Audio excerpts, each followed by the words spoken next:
Bismillahirrahmanirrahim. Assalamualaikum warahmatullahi wabarakatuh. Innal hamdalillah nahmaduhu wa nasta'inuhu wa nastaghfiruhu wa na'udzu billahi min shururi anfusina wa sayyiati a'malina. May yahdihillahu fala mudilla lahu wa may yudlil fala hadiya lahu. Asyhadu an la ilaha illallah wahdahu la syarika lah wa asyhadu anna Muhammadan abduhu wa rasuluhu la nabiyya ba'da. Allahumma salli wa sallim ala Muhammadin wa ala alihi wa sahbihi ajma'in. Amma ba'du. Rabbi israh li sadri wa yassir li amri wahlul 'uqdatam min lisani yafqahu qawli. Bapak-bapak, ibu-ibu, kaum muslimin, kaum muslimat, jemaah Masjid Raya Syuhada yang semoga senantiasa dirahmati Allah Subhanahu wa taala. Pertama dan yang lebih utama, pada malam yang mulia ini, pada kesempatan yang mulia ini, di bulan yang mulia ini, dan di tempat yang mulia ini, marilah kita kembali memuji dan memuja Allah Ta'ala dengan ucapan Alhamdulillah. Sampai malam ini, tanpa terasa oleh kita sudah berada pada malam yang ke-29. Iya ya, pada malam yang ke-29 daripada bulan suci Ramadan pada tahun ini. Kalau Ramadan tahun ke-29 ini, maka Ramadan malam terakhir kita Idul Fitri. Tapi kalau Ramadan pada tahun ini sampai 30 hari, maka tinggal semalam bisu awal salat tarawih. Oleh karena itu bersyukur kita kepada Allah Ta'ala, malam ini kita masih dapat melaksanakan qiyamul Ramadan. Kata Nabi SAW dalam hadis yang diriwayatkan Imam Bukhari, Imam Muslim, man qama Ramadana imanan wa ihtisaban ghufira lahu ma taqaddama min dzambi. Siapa yang mendirikan bulan suci Ramadan, siang dia berpuasa, malam tarwih, witir, tadarus Al-Quran, berinfak, bersedekah, imanan wa ihtisaban, dengan iman dan ilmu atau dengan iman dan perhitungan, ghufira lahu ma taqaddama min dzambi. Allah ampunkan dosa kita yang telah berlalu. Masya Allah. Begitu Ramadan wabi, nanti Bapak Ibu, awak memasuki Idul Fitri, bersih sudah seluruh dosa dan perbuatan kesalahan yang pernah kita lakukan di masa lalu, dan awak memasuki Idul Fitri, hari yang penuh dengan kesucian, tanpa dosa, seperti bayi yang baru keluar dari perut ibu kita. Masya Allah. Selain itu, kita tentu bersyukur kepada Allah Ta'ala. Kita yang berada di desa Rumbio ini masih bisa melaksanakan salat tarawih dan witir. Bapak-bapak masih bisa melaksanakan salat Jumat. Iya ya. Masih bisa melaksanakan salat fardu 5 waktu sehari semalam di masjid. Iya ya. Tetapi saudara-saudara kita yang lain yang berada di kota atau di desa lain, tidak bisa itu salat Jumat.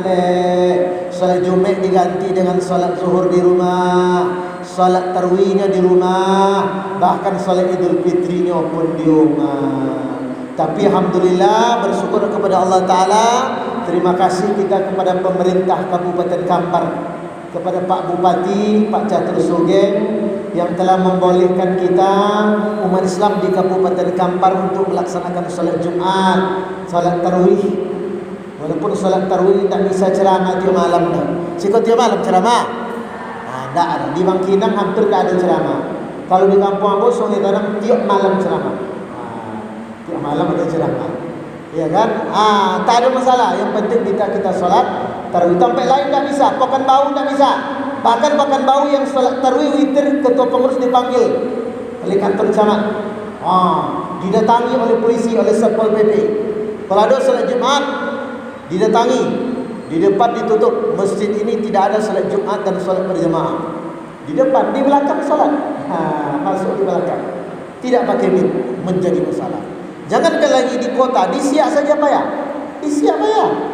Tutup masjid. Kecuali di daerah tempatan, itu pun tutup depan, masuk belakang. Alhamdulillah di Kampar tidak ada tutup depan, masuk belakang lah. Alhamdulillah. Ini kita terima kasih, saya sampaikan di mana-mana dalam rapat-rapat, baik di provinsi di mana contoh itu Bupati Kampar, contoh itu Ketua MUI Kampar sebenarnya.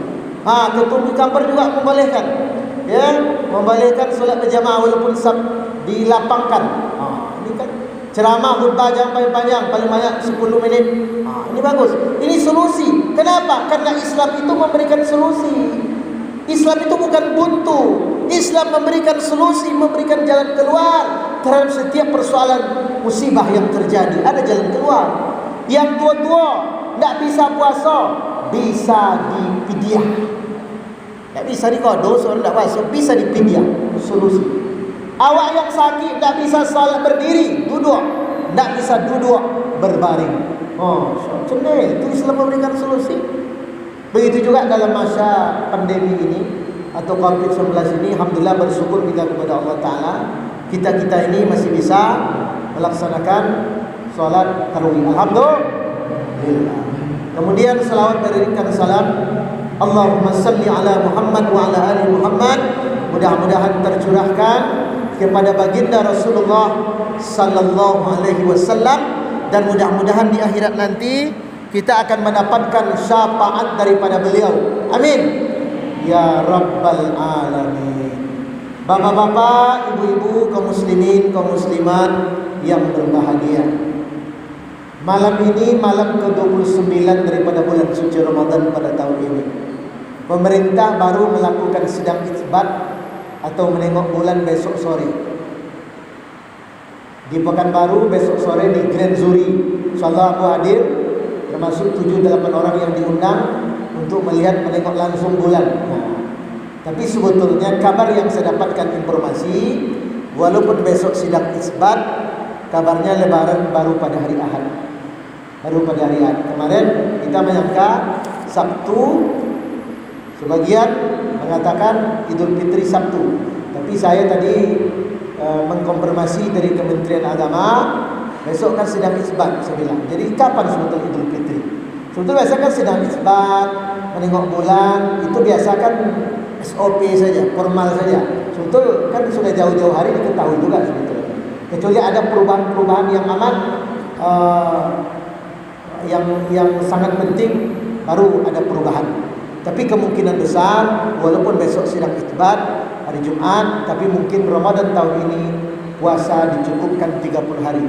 Sebab bulan belum nampak, jadi kemungkinan besar itu puasa 30 hari. Jadi mungkin, tapi tergantung besok, tapi mungkin ya besok mungkin salat tarawih terakhir, insya Allah.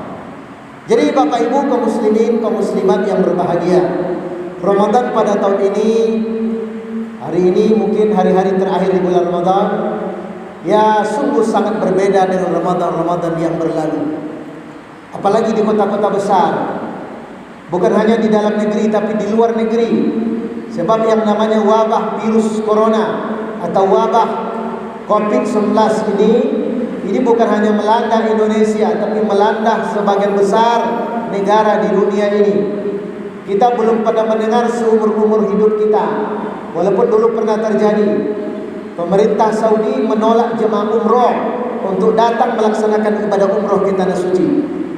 Kita juga sambil menunggu pengumuman dari pemerintah Arab Saudi tentang ibadah haji. Apakah tahun ini ada ibadah haji atau tidak? Atau ada ibadah haji tapi jemaahnya dibatasi dan lain sebagainya. Ini juga sambil menunggu. Tetapi sesungguhnya kita belum pernah mendengar sepanjang hidup kita pemerintah Arab Saudi melarang jemaah dari luar Saudi untuk melaksanakan ibadah umroh baru pada tahun ini. Kita belum pernah mendengar masjid-masjid ditutup. Kita belum pernah mendengar salat tarawih dilarang. Kita belum pernah mendengar salat Jumat diganti dengan salat Zuhur. Kita belum pernah mendengar. Betul? Baru pada tahun ini. Kenapa? Ada sebuah wabah menimpa negeri kita namanya COVID-19. Sebetulnya yang namanya wabah pernah terjadi di zaman-zaman dahulu, di zaman Nabi. Cuma bukan corona namanya. Di zaman Umar pernah terjadi sebuah wabah yang disebut dengan wabah penyakit taun. Umar bin Khattab, Khalifah Umar, berangkat dari Madinah, pusat pemerintahan Islam di Madinah, menuju Sam. Sesampainya di tengah jalan dikabarkan kepada Umar bin Khattab bahwa provinsi Sam telah terjadi wabah penyakit taun. Lalu Umar terhenti, datanglah gubernur Sam yang bernama Abu Ubaidah bin Jarrah memberikan kabar kepada Umar, "Hai Khalifah, datanglah ke negeri kami." Jadi disongsong di Abu Ubaidah bin Jarrah ke Umar bin Khattab, "Hai Umar, datanglah ke negeri kami." Dah apa je dah, ikut takdir Allah wa bagara. Lalu sahabat lain menyarankan supaya Umar pulang kembali ke Madinah. Lalu perbedaan pendapat diselesaikan oleh sebuah hadis Nabi yang diriwayatkan Imam Muslim yang disampaikan oleh Abdurrahman bin Auf. Apa kata Nabi SAW? Apabila kalian mendengar sebuah wabah menimpa sebuah negeri, maka janganlah kalian berkunjung ke negeri itu. Tapi apabila wabah itu menimpa negeri kalian, jangan pula kalian keluar dari negeri kalian. Ini sistem isolasi dalam Islam. Kalau menanggung awak parah umpama di Jakarta, wabah virus corona merajalela Jakarta, jangan pergi Jakarta. Lalu kemudian negeri kita Kampar ini, Rumbio, Kanela, wabah virus banyak yang positif, jalan kalau desika. Begitu sistem isolasi dalam Islam. Lalu kemudian Umar mengambil kesimpulan pulang kembali ke Madinah. Sementara gubernur Sam Abu Ubaidah bin Jarrah pulang ke negerinya Sam. Tak lama setelah Umar sampai ke Madinah, Umar berkirim surat kepada gubernur Sam Abu Ubaidah bin Jarrah. Apa kata sang khalifah? "Hai gubernur, datanglah ke Madinah. Madinah gua aman gua ini." Lalu apa kata Abu Ubaidah bin Jarrah? "Wahai khalifah, saya tidak akan pergi ke Madinah. Saya hidup dan mati bersama rakyat di Sam ini." Ini gubernur yang luar biasa. Tak lama kemudian Umar mendapat kabar gubernur Sam sahabatnya Abu Ubaidah bin Jarrah meninggal kena wabah penyakit taun. Termasuk sahabat Nabi yang masih hidup ketika itu di Sam yang bernama banyak sahabat Nabi, termasuk Mu'az bin Jabal, itu meninggal kena wabah penyakit taun di Sam. Lalu kemudian ketika itu riwayat menyebutkan hampir separuh provinsi Sam itu rakyatnya mati kena wabah penyakit taun. Lebih kurang 20.000 orang. Berarti penduduk provinsi Sam waktu itu 40.000, meninggal 20.000.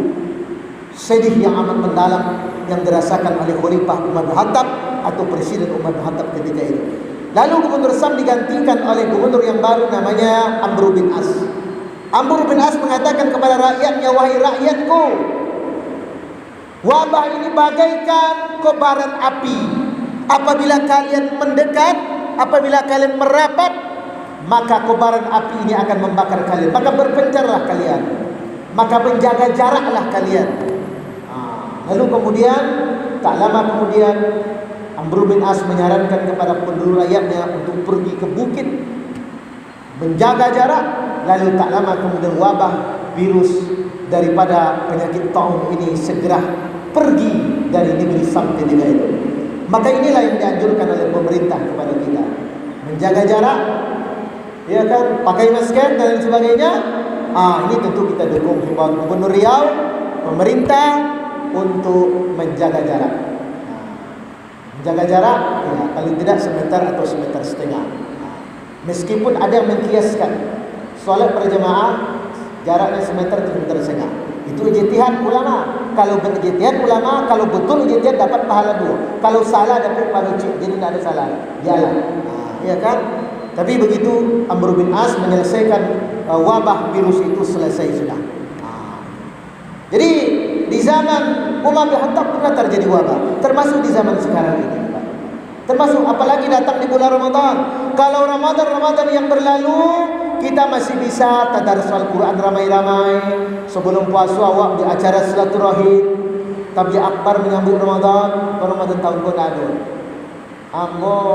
Hampir 20 masjid yang batal menyambut datangnya bulan suci Ramadan. Termasuk tahun ini ceramah Ramadan hampir tidak ada, kecuali yang berceramah di Rumbio dia Sungai Tanang. Lalu yang lain cuma ya Di radio, di TV, di live streaming, tak ada lagi ceramah. Perai cuma sebulan. Sebab tak ada ceramah. Pekanbaru tak ada, Bangkinang tak ada. Bangkinang tak ada ceramah. Jadi di kampung-kampung tak ada ceramah. Yang ada radio, Islamic Center radio, Pekanbaru ada ceramah, live streaming, TV segala macam. Tak ada, yang lain tak ada. Hampir tak ada. Itulah yang terjadi di masa pandemi COVID-19 ini. Alhamdulillah di kampung kita, negeri kita tetap melaksanakan itu. Ini merupakan rahmat yang telah Allah berikan kepada kita. Tadi aku salat Asyar di sebuah masjid di Pekanbaru. Situ tetap melaksanakan solat berjemaah, tetap solat Jumat, tapi tak pakai mic dia. Tak pakai mic. Ini tak pakai mic Ustaz. Pintu depan tutup, masuk pintu belakang. Solat hari raya mana saya bilang? Solat raya tetap Ustaz, tapi tak pakai mic. Kami tutup jalan yang masuk ke akses ini. Memang Majelis Ulama Indonesia Bapak Ibu sudah mengeluarkan fatwa 20 Ramadan yang lalu, fatwa nomor 28 2020. Jadi meskipun sebelumnya Menteri Agama mengatakan bahawa hendaklah setiap kita melaksanakan solat Idul Fitri di rumah.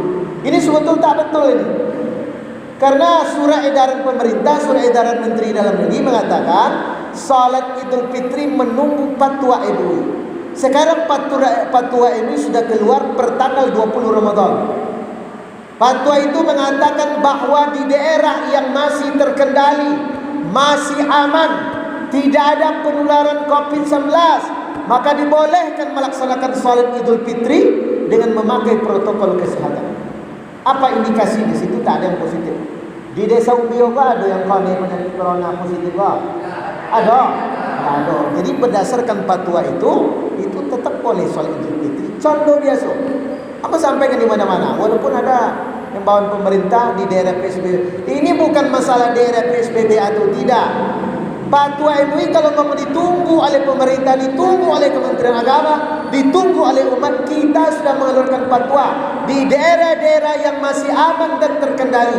Saya sampaikan di mana-mana, sama kepolisian saya sampaikan, live streaming di Humas Polda saya sampaikan. Daerah yang masih aman terkendali boleh Idul Fitri, tapi menjaga protokol kesehatan. Yang sakit jangan datang.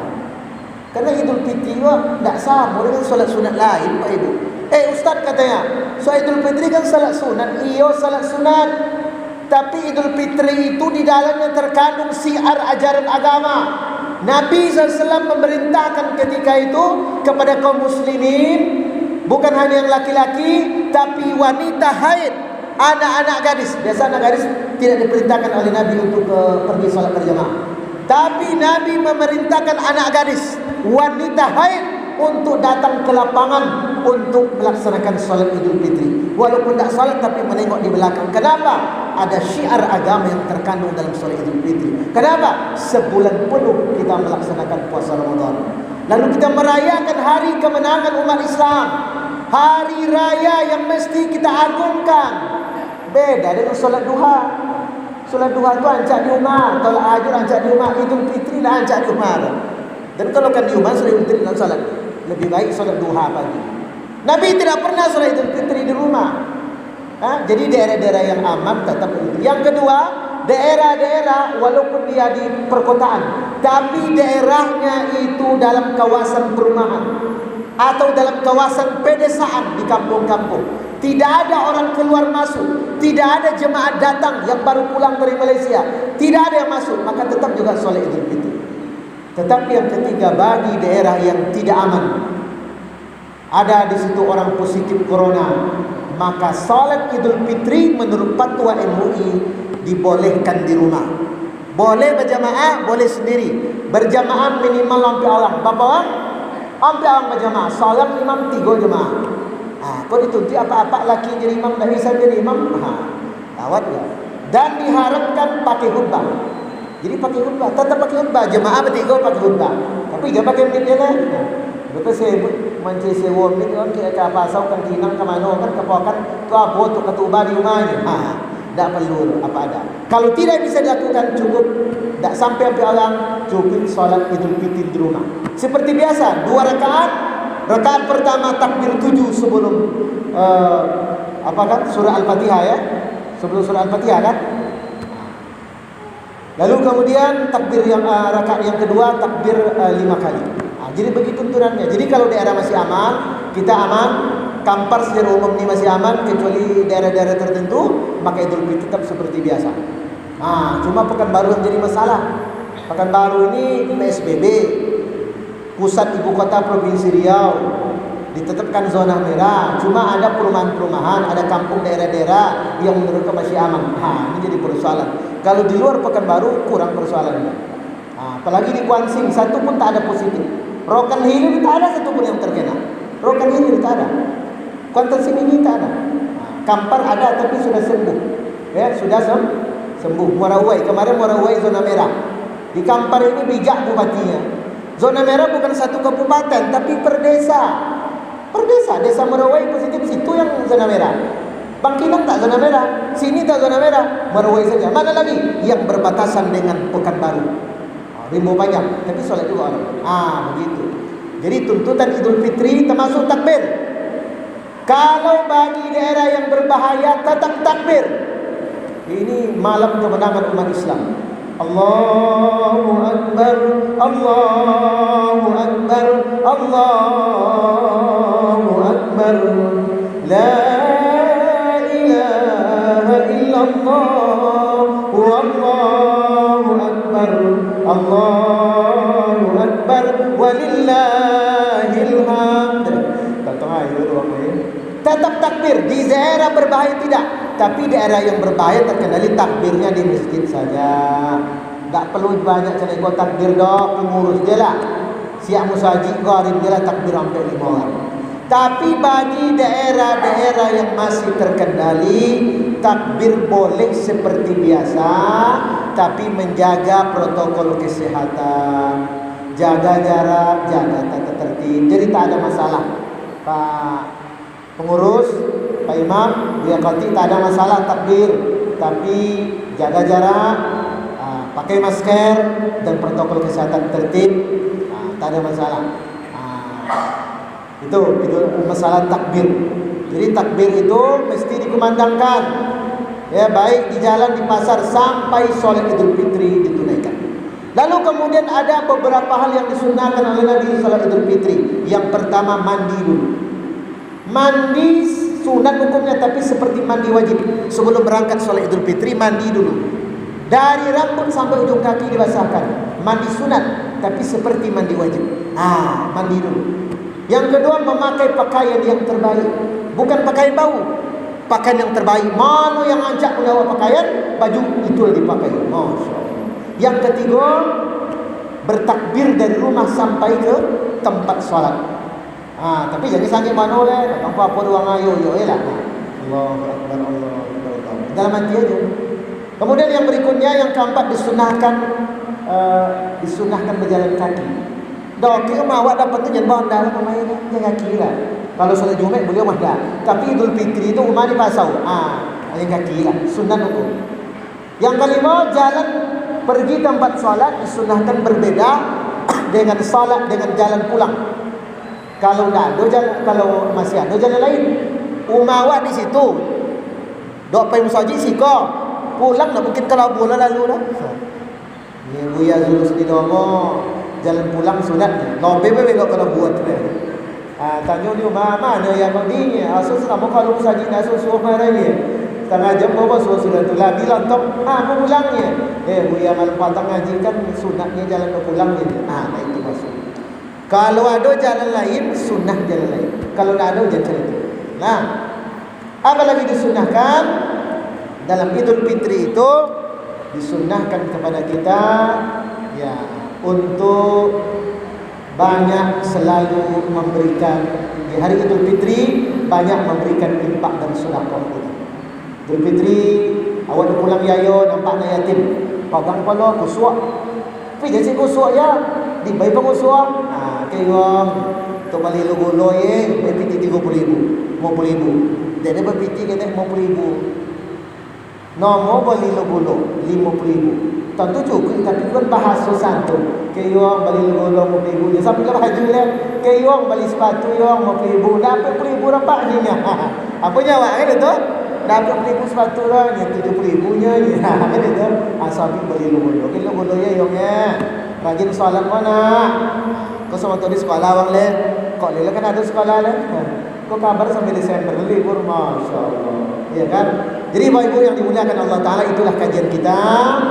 Mudah-mudahan Ramadan tahun ini, andaikan Ramadan terbaik sepanjang hidup kita, mudah-mudahan ini Ramadan terbaik. Dan mudah-mudahan tahun ini kita mendapatkan malam Lailatul Qadar. Kata Nabi, carilah malam Lailatul Qadar pada 10 malam terakhir, pada malam ganjil di bulan Ramadan. Kok malam apa? 29 genap tu ganjil. Banyak hadis Nabi yang mengatakan bahwa malam Lailatul Qadar itu berada pada malam-malam terakhir dari bulan-bulan ganjil, dari malam-malam ganjil. Bisa jadi malam ini malam Lailatul Qadar atau malam 27 malam. Apa tanda dia? Malam Lailatul Qadar tandanya waktu itu cuaca tidak terlalu panas, tidak terlalu dingin, tak hujan, tidak angin baru. Yang kedua, kalau beribadah sonati, siko hujan tadi nak hujan, nah hati ada peluang pertama. Dan kedua, awak semangat beribadah. Walaupun imam panjang penjayat, semangat awak. Lah kalau dia dampet piti tu ke 1,000, rencana nak bayar 40,000, tak ada wali orang. Wak masuk 1,000, tak ada kisah orang. Kalau malu kau anaknya, kau piti lah kalau 1,000, tak ada wali orang. Malu wak, kosong. Tak kisah orang. Dapat itu kadar jawab. Ya kan? Apa tanda oleh? Besok paginya matahari bersinar dengan lembut, tak terwangi, tak terlalu apa benar. Lah itu tanda-tanda malam Lailatul Qadar. Ada orang mendapat malam Lailatul Qadar diberikan oleh Allah Ta'ala ilham kepadanya. Ada yang tidak. Dan tidak awak dapat malam Lailatul Qadar, tapi awak dapat asal beramal 10 malam terakhir dapat itu. Maka i'tikaf. Maka ini kan payah i'tikaf ya. Tak boleh. Lah. Kemudian yang kedua, mudah-mudahan amal kita yang lain. Zakat fitrah, infak, sedekah selama Ramadan, tadarus Al-Quran. Termasuk Allah Ta'ala kita sudahi dengan takbir dan Idul Fitri. Semoga semuanya kita kembali menjadi suci. Kata Nabi SAW, man sama Ramadana thumma atba'u sitta min Shawwal kana kasyamid dahri. Kata Nabi SAW, siapa yang berpuasa di bulan Ramadan lalu ditambah besok 6 hari di bulan Shawwal, kana kasyamid dahri, samanya arti berpuasa setahun penuh.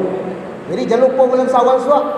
Anamai syarat boleh berturut-turut, boleh berganti hari, boleh di awal, boleh terakhir. Yang penting cukup anamai di bulan Syawal, sama arti puasa setahun penuh. Insya Allah. Subhanakallahumma wa bihamdik, asyhadu an la ilaha illa anta, astaghfiruka wa atubu ilaik. Assalamualaikum warahmatullahi wabarakatuh.